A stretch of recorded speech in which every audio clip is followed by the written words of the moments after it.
and welcome to another evening of frank conversation here on Hard Copy, coming to you from our studios in Abuja. I'm Maope Ogun Yusuf. Now, sometime in May this year, the news was agog with the scandalous arrest of the nation's Accountant General over an alleged 80 billion naira fraud. Prosecution in the matter has now started in a federal high court here in Abuja. However, there have been questions as to how such a fraud could have been committed, given some of the checks and balances that the federal government has in place, one of which is the Treasury single account, where all revenues accruing to the federal government should be remitted. Now, assuming the prosecutory agencies didn't see this, with the report of the Auditor General of the Federation for the year detected, and when it happens, what can the public accounts committees of the National Assembly, statutorily empowered, be examining the report of the Auditor General, do about it? Honorable Oluwole Oke, representing Obokun Oriade Federal Constituency in Osun State and chairman of the House Public Accounts Committee, is our guest tonight. Honorable Oke, welcome to Hard Copy. Thank you, ma'am. Thanks for having me. I imagine that you're still basking in the victory of your party in the just concluded Osun governorship elections. Yes, we're very happy. You're still in the euphoria of that. Exactly.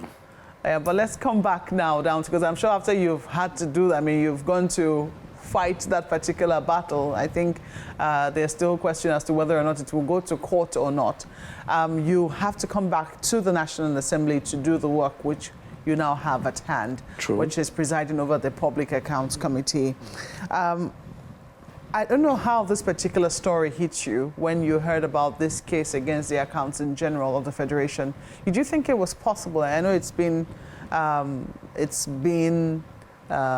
prosecuted right now in court, but what were your thoughts when you heard about that particular case?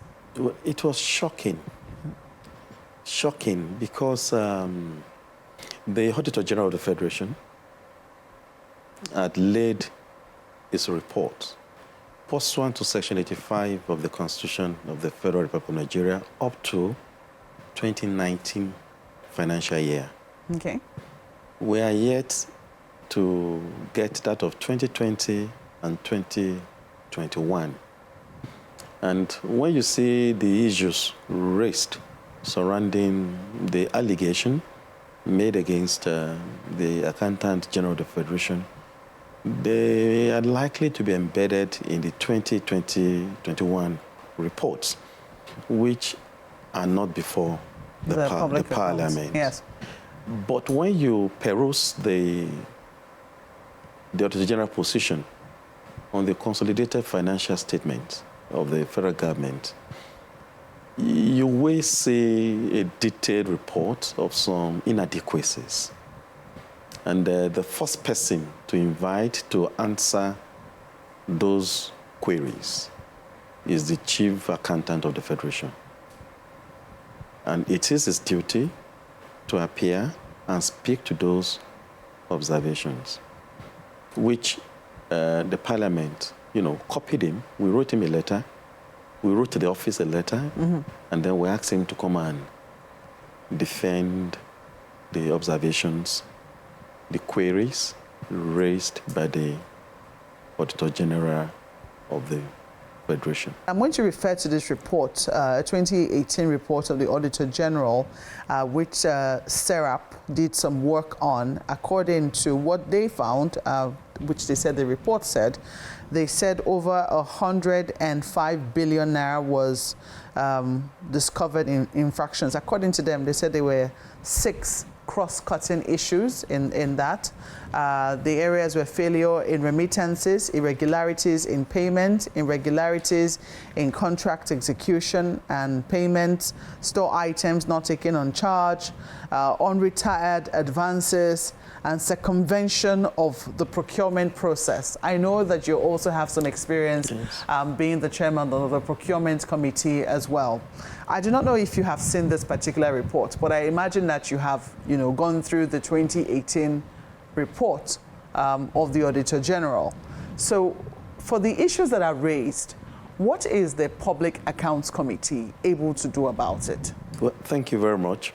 SERAP reports Yes. were essentially lifted from the Auditor General reports in respect of 2018 financial year, laid before the Parliament.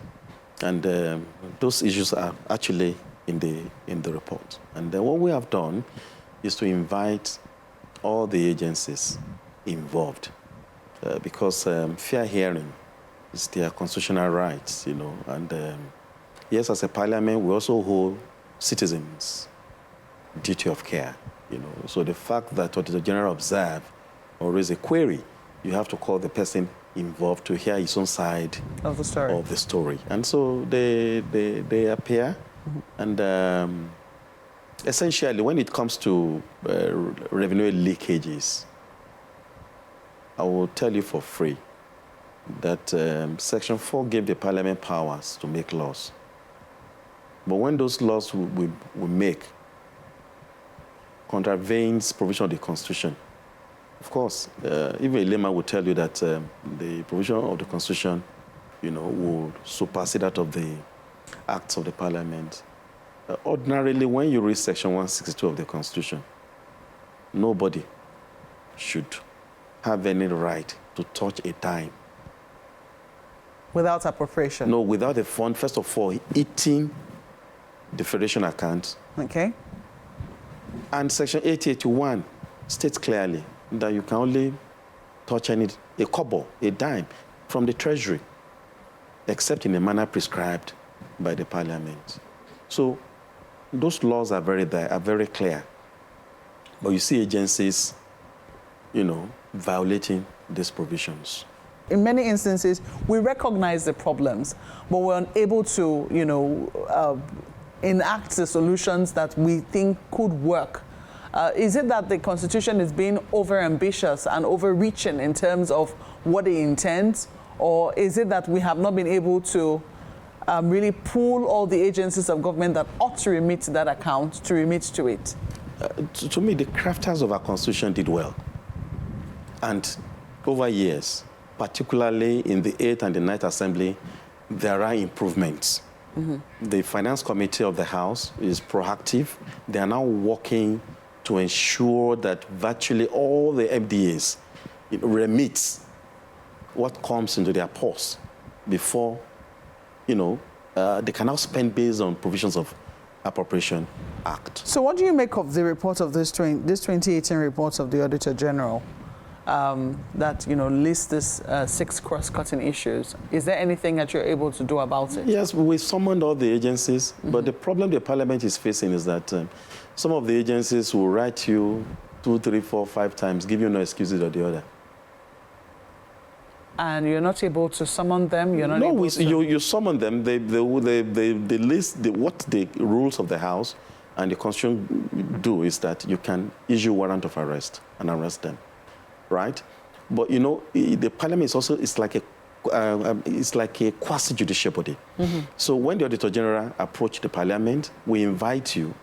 It's like if you go to the Conventional Court and you have a case there and you refuse to attend the court is bound to resolve the issues in favor of the other party.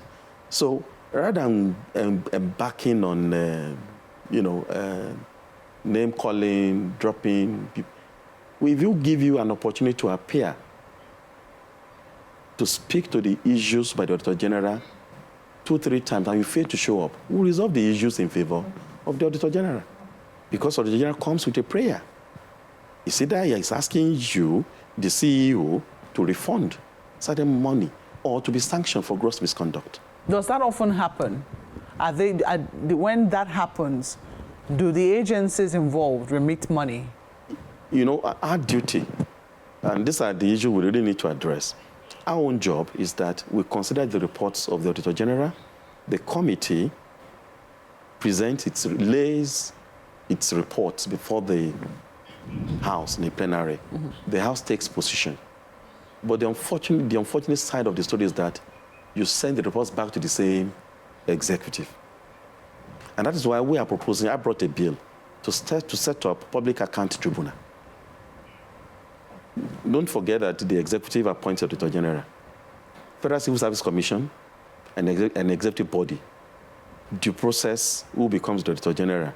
along with that of Office of Debt or Head of Service, and is appointed by Mr. President. I did say something on the Public Accounts Tribunal when I was looking at some materials for this program, and it was talking about a tribunal, among other things, to recover from public officers, contractors, or companies government funds or property found by the Public Accounts Committee to have been misappropriated or to be due to the government of the Federation. That's correct? Yes. But when I looked at the people who should constitute it, there are also people who are going to be appointed by the President.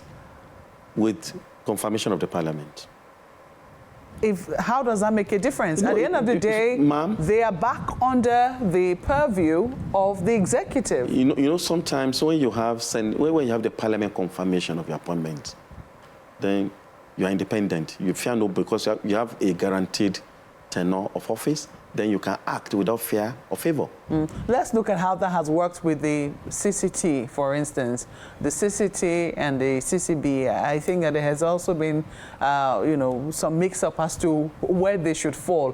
People know that, I think the argument is that CCT is directly under, even though it has quasi-judicial functions, it is manned directly by the executive, and that has come into play, or that came into play when there was controversy when former Senate President Bukola Saraki had to appear before the CCT. So something which was made for some independence, it would seem now, was now being turned into a political tool. How do you think that, do you really think that this sort of proposal, noble as it might be, will not be subjected to that sort of interpretation? Ma'am, if the occupier of such offices are loyal to their country and not to an individual, you have such scenario. If you and I, we are loyal to our country, I can tell you it's a big if. It's a big if, because if we were, yes. I don't think a lot of the issues which we have noted, will even come up at all. So that is what we should work for. There have been questions asked about the functionality of the PAC in preventing corruption, because people think that if the PAC is actually able to, work very diligently with the Auditor General, we should see one, maybe fear and a reduced perception of corruption in our country. That has not exactly come out or pan out. I don't know whether you agree with that first. No, I don't agree with that, because I can tell you for free. In the 8th Assembly, when we came on board, I happened to be a member of Public Accounts Committee, and at the same time, chairman of Public Procurement Committee. Some leadership of MDS do not even know that law, the Procurement Act 2007 exists. Some do not even know the provisions of that law.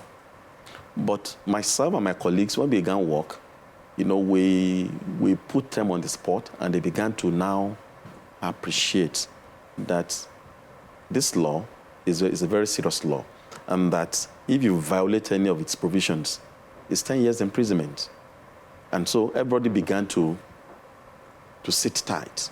Aside considering the queries raised by the General, and because of the legislative experience and maturity that some of us have, we also use it to teach, to teach the agencies appearing before us on the need, to adhere to comply with the provisions of the law. However, we have challenges, we have issues. I'll give you an example. The Financial Control Management Act, which guide the operations of the Accountant General and the MDAs, is an archaic law. That act was made in 1958 or so.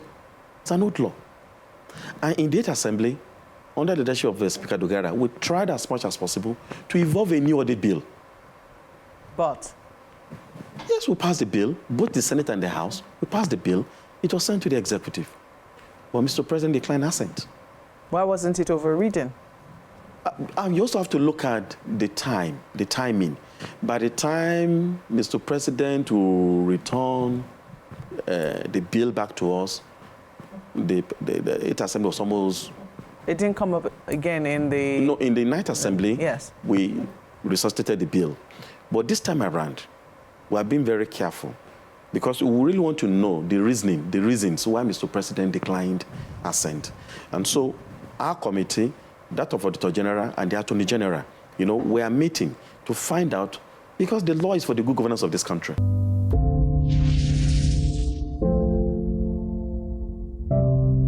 Welcome back. You're watching Hard Copy, coming to you from our studios in Abuja. Honorable Wale Oke, representing Obokun Oriade Federal Constituency in Osun State and chairman of the Public Accounts Committee in the House of Representatives, is our guest tonight. I asked a question about the functionality of the PAC, and a paper which was written in 2013, and this was far back. I mean, as I said, there have been quite a number of researches done on the functionality of the PAC. It reveals that the PAC has not been able to effectively exercise oversight functions due to late submissions of audited report by the Auditor General. Do you still have that? That's correct. Of the Federation, weak regulatory framework. Maybe we'll also speak to that law, which you're saying it needs an overhaul, and poor committee members' qualification and experience.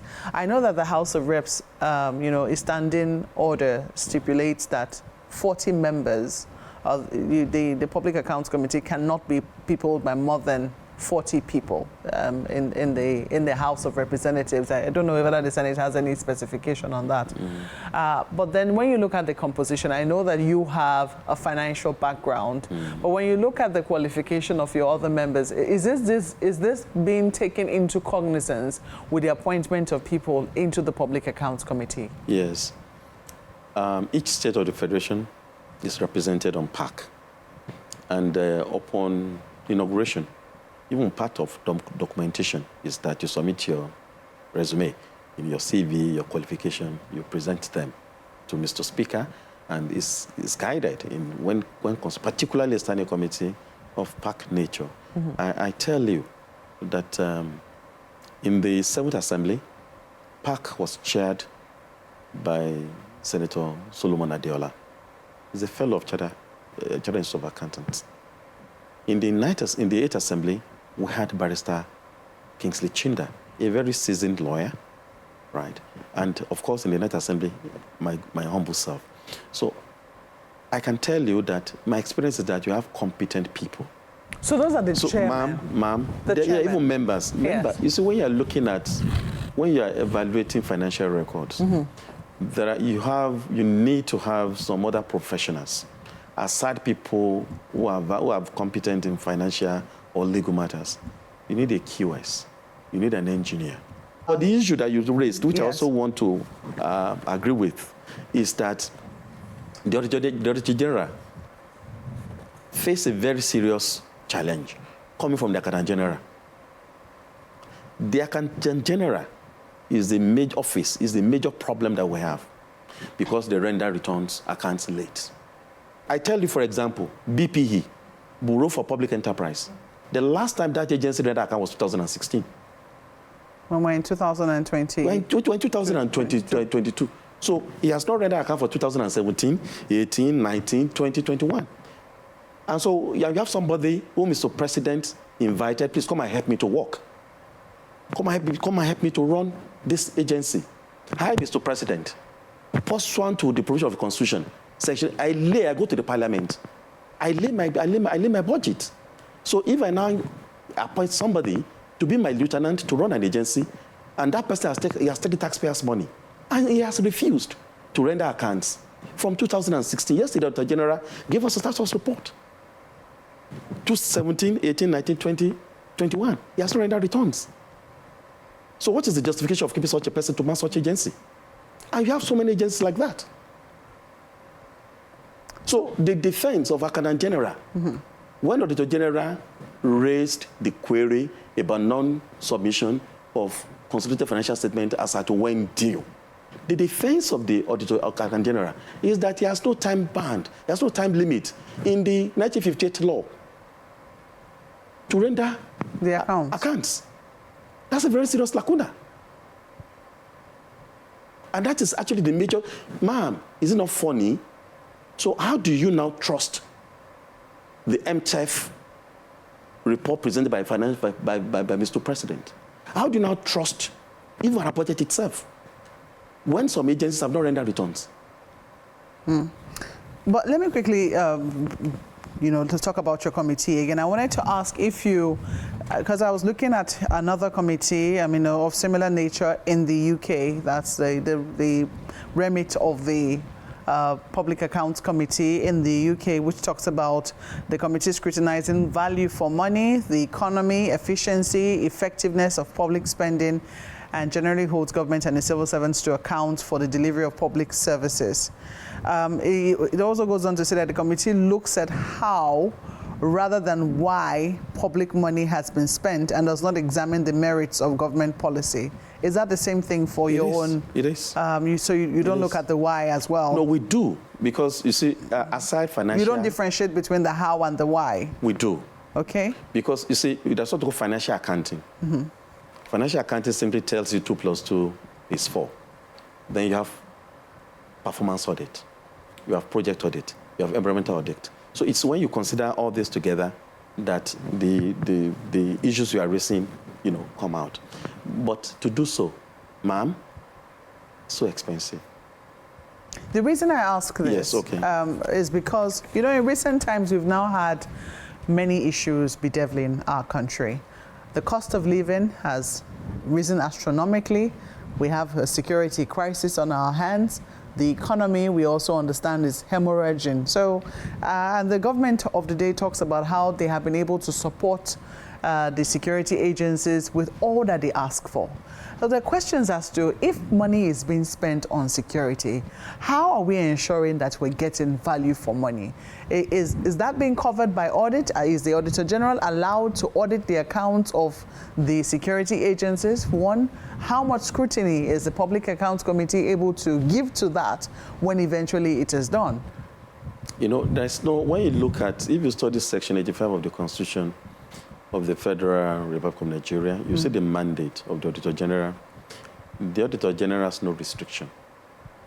However, there are some, if you look at Section 85(3), there are agencies that the Auditor General cannot directly audit because they are parastatals created by the Parliament. However, the Auditor General has powers to conduct what we call periodic checks on the books of those parastatals or corporations, and then report same to us. So there's no agency of government that Auditor General cannot audit. You see, the Parliament is also mindful of our limitations.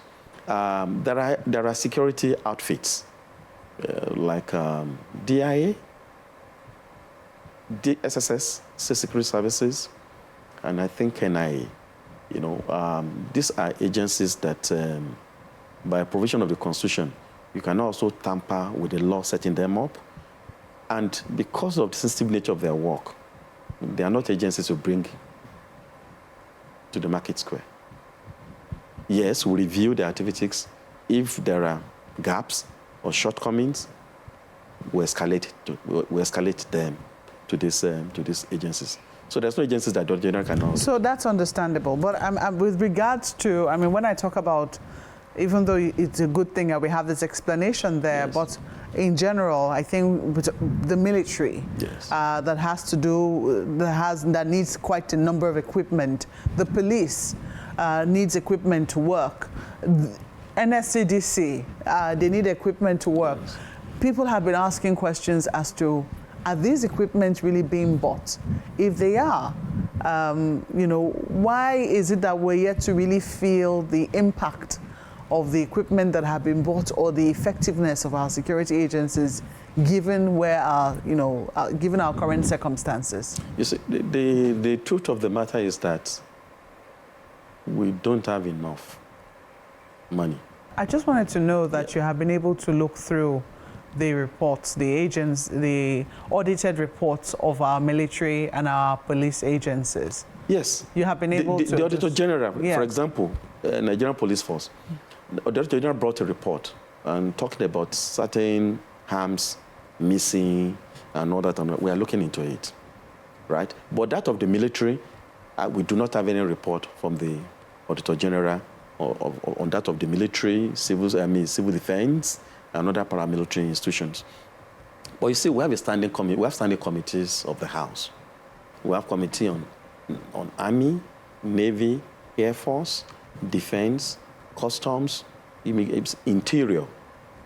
Interior, that's why we have the Fire Service, Civil Defense, and immigrations and all that. So we have these standing committees of the House, and it is their mandate to look at all the issues they operate in any case. They also conduct oversight and then look at budget performance on the legislative side. Yes. And then, of course, the Auditor General's duty is to do what you have just said. Yes. But we have not received any report on Army, on Navy, on Air Force from the Auditor General in the areas of arms or equipment. However, you have some observations from the Auditor General, particularly when Mr. President authorized expenditure from service-wide votes. Honorable Wale Oke, Chairman of the Standing Committee of the Public Accounts Committee in the House of Representatives, thank you for coming on Hard Copy. I appreciate it. That's our program tonight. If you missed previous episodes, do watch online at channelstv.com/programs/hardcopy. Thank you for watching. I'm Maokwe Ogun Yusuf. Good night.